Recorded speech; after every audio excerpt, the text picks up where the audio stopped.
서울 집값 이번 주 부동산 시세는 또다시 올라가는 모양새예요. 그러니까 언론들이 전부 호들갑을 떨고 있습니다.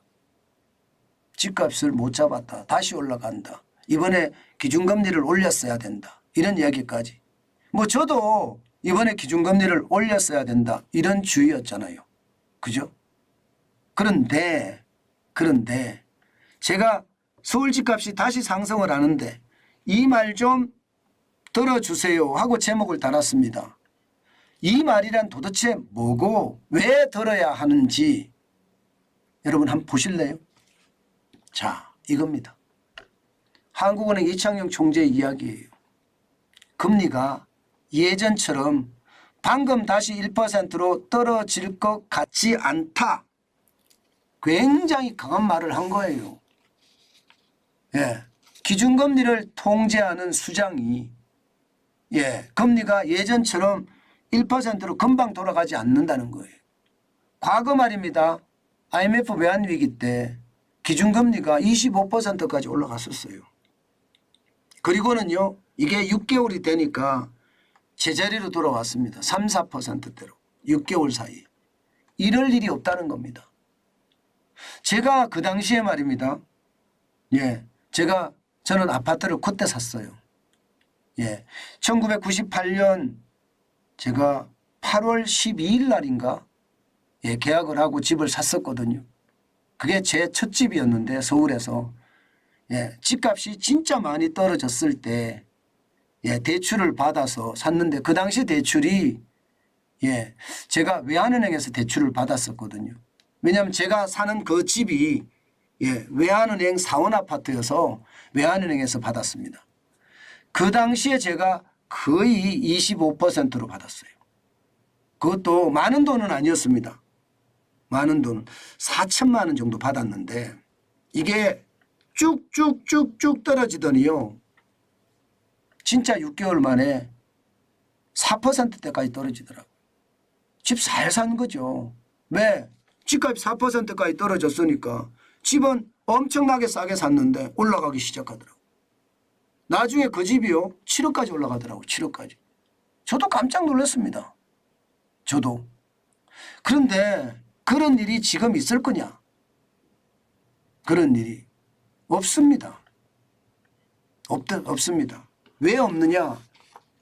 한국은행 이창용 총재가 그렇게 이야기를 하고 있고요. 또 말입니다. 윤석열 정부는 시장 친화적인 정책을 쓰고 있습니다.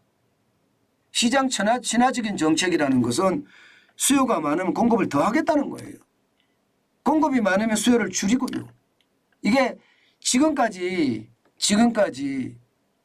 윤석열 정부는 이제 주택 정책에 대해서 이제 감을 좀 잡은 듯해요. 그런 것을 생각을 하면 진짜 조심하셔야 된다는 말 다시 한번 올립니다. 제가 신중하게 진짜 말하는 거예요. 여러분들에게 제가 거짓말할 이유 없잖아요. 제가 가짜뉴스 만들어서 여러분들에게 조회를 더 많이 받고 싶은 생각도 저는 없는 사람이에요.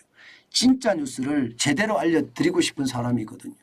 제가 작년이죠. 10월 말부터 시작을 했나요? 아마 그랬을 것 같아요. 10월 말, 11월, 12월. 저 임장 갑니다 하고 이야기했어요. 저 임장 갑니다. 다들 기억하실 거예요. 그때 지금 집을 사셨으면 지금 또 돈 많이 벌었죠. 그죠? 지금은 제가 요즘 사업용 부동산 임장 갑니다. 그죠? 임장 갑니다. 저는 흐름을 타고 그 흐름 속에서 계속 움직여 다닙니다. 그렇기 때문에 저는 여러분들에게 아주 시체말로요. 쪽팔리는 짓은 안 하려고 듭니다. 그래서 분석을 진짜 열심히 해요. 오늘도 이창용 총재의 이야기와 주간 부동산 시세 그리고 부동산에 대한 분석을 제가 한번 해볼까요? 자, 이창용 총재의 이 말 저는 타당하고 무섭다고 생각합니다. 지금까지 제가 이자 앞에 장사 없다는 이야기 계속해 왔습니다. 그 말이 현실이에요. 지금 주택담보대출 변동금리가 상단이 7.14%입니다. 이게 적은 금리가 아니죠. 물론 상단으로 받는 사람은 없겠죠. 평균금리로 받겠죠. 그러나 신용등급이 낮으면 낮을수록 올라가는 것도 있고요. 또 기존에 대출 받은 사람들도 변동금리니까 금리가 올라가면 자꾸 바뀌어 나갑니다. 자꾸. 고정금리도 상단이 6.51%고요. 신용대출 금리도 6.47%예요. 문제는 금리도 올라갈 겁니다.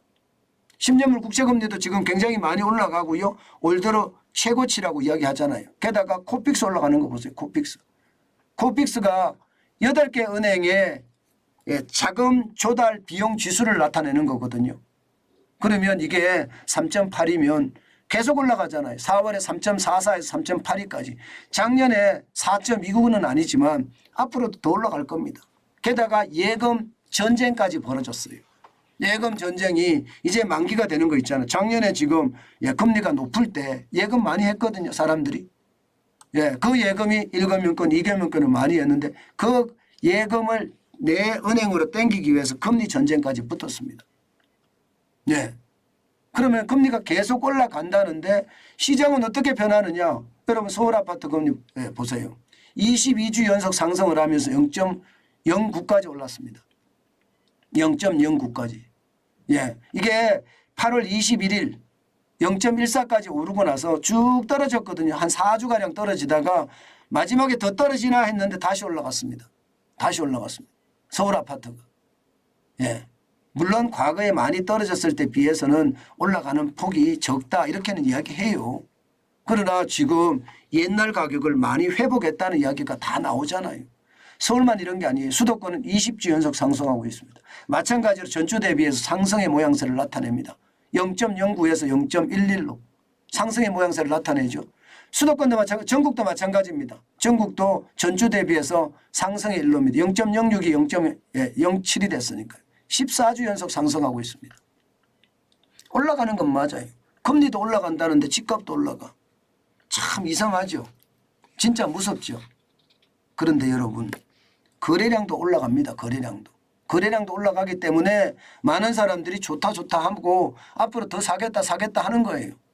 그러나 여러분 이게 냉정하게 분석을 해보면 달라집니다. 한국은행 이창용 총재가 이야기하는 금리 앞에 장사 없다. 1% 금리 절대로 가지 않는다 하는 이야기. 그 이야기가 지금 시장에서는 무섭게 파고들고 있습니다. 왜 파고드느냐. 지금 보세요.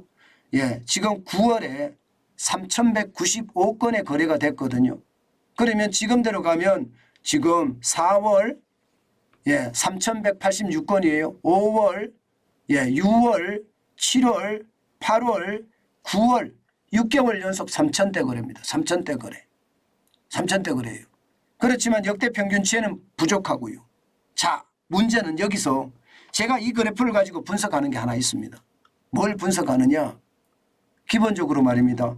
오늘이 10월 20일이죠. 이게 이번 주로 할 때는 10월 16일 날 계산이 주간 부동산 시세가 조사가 되니까 10월 16일로 한번 보겠습니다. 10월 16일로 봤을 때 9월에 3,195건이죠. 3,195건. 실제로 그래픽을 그대로 바로 나타낼게요. 보시는 것처럼 10월 20일 오늘로 본 9월 거래량 3,195건입니다. 그런데 9월 18일 똑같은 주로 따집니다. 9월 18일에 8월 거래량이 보니까 3,646건이에요. 8월 20일에 7월 거래량을 보니까 3,514건이고요. 7월 21일에 6월 거래량을 보니까 3,674건. 전체적으로 흐름을 보니까 지금 10월 거래량이 12.4%나 줄어들고 있습니다. 많이 줄어들고 있죠. 뭔가 분위기가 바뀐다는 느낌이 들지 않으세요? 저는 분위기가 바뀐다는 느낌이 든다고 봅니다.